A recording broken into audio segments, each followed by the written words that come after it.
Cześć! W dzisiejszym odcinku pokażę Wam lokalizację wszystkich czerwonych i niebieskich karteczek, które możecie znaleźć w grze Madison. Są nam one potrzebne, aby wykonać 4 osiągnięcia Steam i odblokować miano perfekcyjnie ukończonej gry.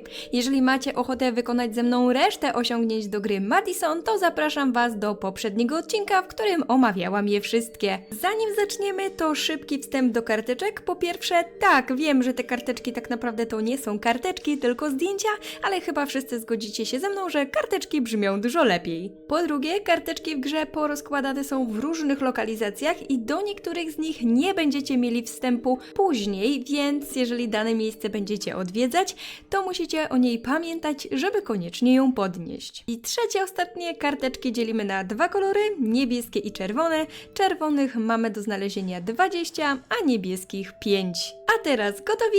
No to zaczynamy! Pierwszą czerwoną karteczkę możecie znaleźć w piwnicy w pomieszczeniu z generatorem. Będzie się znajdowała pod sufitem między 2 belkami w ciemnym rogu. Zazwyczaj te karteczki są poukrywane w ciemnych miejscach, więc czasem jeśli ich nie widzicie, to podejdźcie bliżej albo po prostu cyknijcie fotę i tak Wam powinno ją złapać. Drugą karteczkę znajdziecie w kuchni na półściance pod sufitem.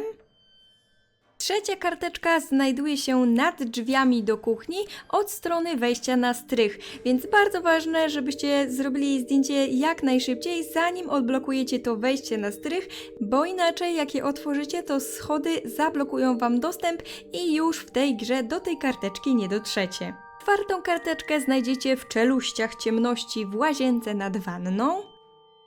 Piąta karteczka znajduje się w zalanym pomieszczeniu po wejściu do studni. Najprościej znaleźć ją idąc przed siebie aż do samej ściany, następnie odwrócić się w kierunku światła i podążając delikatnie w lewą stronę, poczekać aż zobaczycie filar, a na nim będzie znajdowała się karteczka. Kolejną znajdziecie w sypialni dziadków. Kiedy otworzycie drzwi, to trochę je przymknijcie, ponieważ znajduje się ona na ścianie po prawej stronie.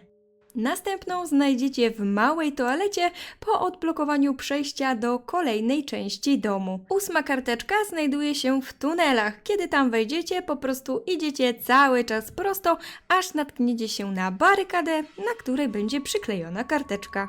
9. będzie na cmentarzu. Jest tam dosyć mgliście, więc aby się nie zgubić, najprościej jest trzymać się prawej strony ogrodzenia. Idziecie cały czas wzdłuż niego, aż dojdziecie do pierwszego rogu, a potem dalej, aż dojdziecie do drugiego górnego rogu, a wtedy odwracacie się i po skosie od tego nagrobka w rogu będzie znajdował się drugi nagrobek, taki większy, a na nim będzie widniała karteczka. 3 kolejne znajdziemy w sekcji katedry. Pierwszą z nich tuż na starcie w 2022 roku na jednym z filarów w ciemnym rogu. Drugą w roku 1987 w dzwonnicy na belce. A trzecią w roku 1951 po lewej stronie od konfesjonału za ławeczką. Kolejna będzie możliwa do znalezienia dopiero gdy pokonacie sekcję katedry. W momencie, w którym uciekniecie przez czerwone drzwi i dziurę w ścianie, układ pomieszczeń się zmieni i będziecie ponownie musieli wrócić do tego małego pomieszczenia z obrazami, a wśród nich na ścianie będzie się znajdowała właśnie ta karteczka. Kolejną, już 14, możecie sfotografować tuż po tym, jak po raz drugi otworzycie czerwone drzwi w piwnicy. Znajdziecie się wtedy w takim małym magazynie tuż przed przejściem do poszukiwania łomu na półkach i karteczka będzie znajdowała się na jednym z tych regałów na kartonie na samej górze. 15 znajdziecie po wejściu do warsztatu dziadka, od razu przy samych drzwiach po lewej stronie na samym dole. 16 znajdziecie dopiero, gdy zdobędziecie nożyce do cięcia metalu, ponieważ karteczka znajduje się w szafce w kuchni, która jest zamknięta na łańcuch. Musicie go najpierw przeciąć, aby otworzyć drzwiczki i móc sfotografować karteczkę. 2 kolejne znajdują się w mauzoleum. Pierwsza na 2. piętrze z tyłu na filarze, a druga, chyba najtrudniejsza do złapania, ponieważ znajduje się ona na ścianie pomiędzy 3. a 4. piętrem, więc musicie być mega uważni i szybko cykać fotki, jeżeli chcecie ją złapać. 19, czyli przedostatnią karteczkę znajdziecie w pokoju z zegarami dokładnie w tym miejscu. A ostatnia będzie czekać na Was w pokoju Johnego naprzeciwko drzwi wejściowych pod sufitem na belce. Wszystkie czerwone karteczki mamy z głowy, to teraz przechodzimy do tych niebieskich. Wszystkie niebieskie karteczki znajdują się w tej ostatecznej sekcji z Blunisem. Pierwszą z nich możecie znaleźć, jeżeli po wyjściu z dziecięcego pokoju skierujecie się korytarzem w lewą stronę.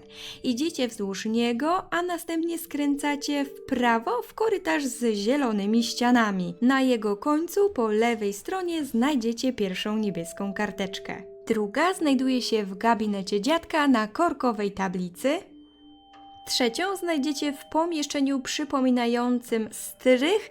Gdy odwrócicie się i naprzeciwko będziecie mieli drzwi wejściowe, to karteczkę zobaczycie nad oknem, przez które pada światło na samej górze. Czwartą znajdziecie na posągu, z tym, że musicie uważać, bo takie posągi w tym domu pozmienianym są dwa. Chodzi nam o ten posąg, który znajduje się obok miejsca, w którym wcześniej stała kanapa, gdzie drzwi będą ukryte w półmroku. I ostatnią, piątą karteczkę znajdziecie w pomieszczeniu z gramofonem przypominającym piwnicę. I to tyle, moi kochani. Jeżeli podążaliście tym tutorialem i sfotografowaliście zarówno wszystkie czerwone, jak i niebieskie karteczki, to znaczy, że odblokowaliście wszystkie 4 osiągnięcia z nimi związane. Jednocześnie przypominam, że jeżeli macie ochotę wykonać ze mną inne achievementy w grze Madison, to zapraszam serdecznie do poprzedniego odcinka. W tym dziękuję Wam już bardzo serdecznie za oglądanie i do usłyszenia w kolejnym filmie. Pa!